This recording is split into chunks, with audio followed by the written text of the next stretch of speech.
Olá, sejam muito bem-vindos à nossa análise de hoje. Todo mundo conhece aquele frio na barriga quando ouve falar de golpe no Pix, não é verdade? Pois é. Mas e se eu disser que o dinheiro perdido não foi necessariamente pelo ralo? Hoje nós vamos desbravar exatamente as defesas que já existem no sistema e na lei para proteger e muitas vezes devolver o dinheiro de quem cai nessas armadilhas. Bora mergulhar nesse guia jurídico e entender como o sistema joga a nosso favor. R$ 147 mil. Dá para imaginar o peso disso? É muito dinheiro, mas reflete perfeitamente a realidade das cifras altíssimas que estão em jogo nesses golpes digitais hoje em dia. O impacto de perder um montante desses em questão de segundos é literalmente devastador.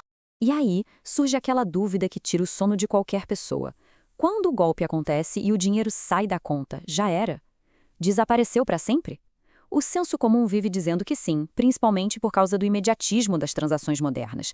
Mas olhando as regras do jogo com calma, a gente descobre que existem sim caminhos muito claros para recuperar esse dinheiro. Certo, vamos dar uma olhada no nosso roteiro de hoje.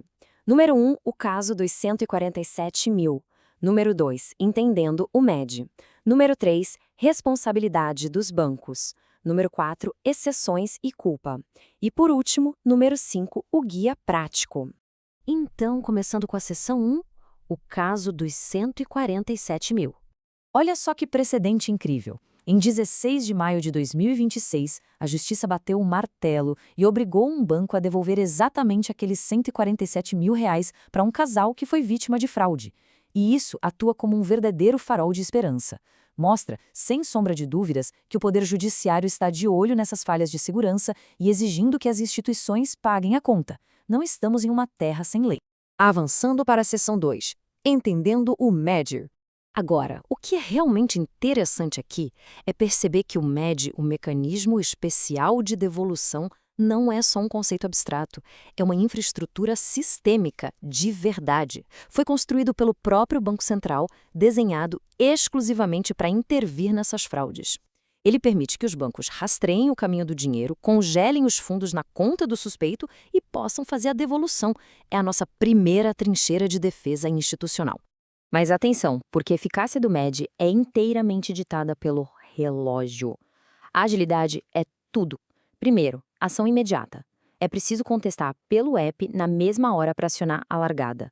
Depois disso, os bancos têm um prazo super estrito de até 7 dias corridos para investigar a fraude. E na etapa 3, se o golpe for comprovado e tiver dinheiro na conta do criminoso, eles têm até 96 horas para concluir a devolução. Cada segundo conta demais.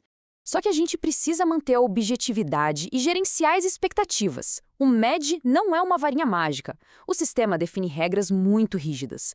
Por exemplo, se a gente compra uma camisa verde e chega uma vermelha, é um desacordo comercial. O MED não cobre. Se rolar um Pix errado porque houve desatenção ao digitar a chave, ou a fraude envolveu a conta de alguém de total boa-fé. Nesses cenários, a ferramenta não se aplica. O foco do mecanismo é bater de frente com a engenharia criminosa pesada. Seguindo em frente. Seção 3. Responsabilidade dos bancos. E aqui a gente entra na base dessa proteção toda, o conceito de responsabilidade objetiva, que está lá no artigo 14 do Código de Defesa do Consumidor. Traduzindo esse juridiquês, quem presta um serviço ao público tem a obrigação absoluta de garantir a segurança. Se o sistema financeiro tem uma brecha e o usuário sai no prejuízo, o banco tem que reparar os danos, independentemente de ter colaborado intencionalmente para o crime. A segurança é um dever inegociável do negócio. Justamente por causa desse peso jurídico absurdo, o Banco Central exige que os bancos coloquem em prática táticas de defesa ativa. Eles precisam ter um tempo adicional para assegurar transações suspeitas, precisam fazer bloqueios cautelares imediatos e espalhar marcações de fraude nas contas para alertar todo o sistema. Se a instituição vacila, não usa essas ferramentas e um golpe acontece, a responsabilidade dela fica escancarada. Agora, vamos para a seção 4, exceções e culpa. Isso ilustra de forma brilhante a grande balança da justiça. De um lado, a falha sistêmica do banco, tipo quando o algoritmo deixa passar um Pix totalmente fora do padrão, e do outro lado, o que acontece quando o próprio titular da conta age ativamente para quebrar a segurança. Aí entramos na famosa área da culpa exclusiva. Olha, a lei é dura e a linha é muito clara.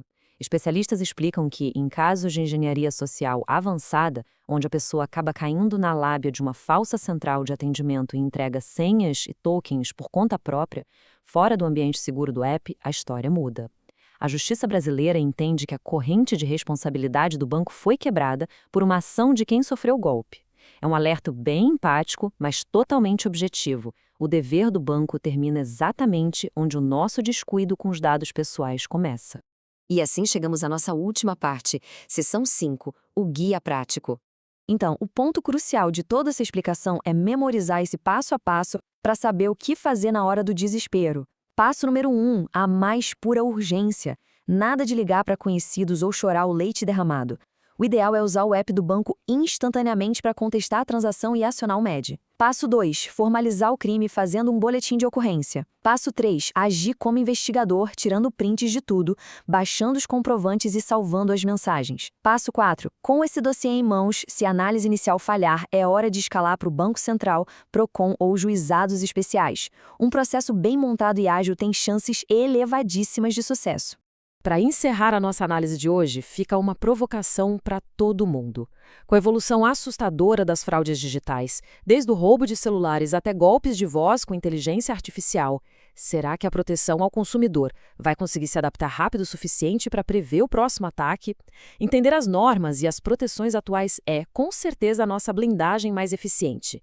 O conhecimento é a melhor defesa financeira que temos. Que essas informações fortaleçam a nossa rotina digital. Um abraço e até a próxima!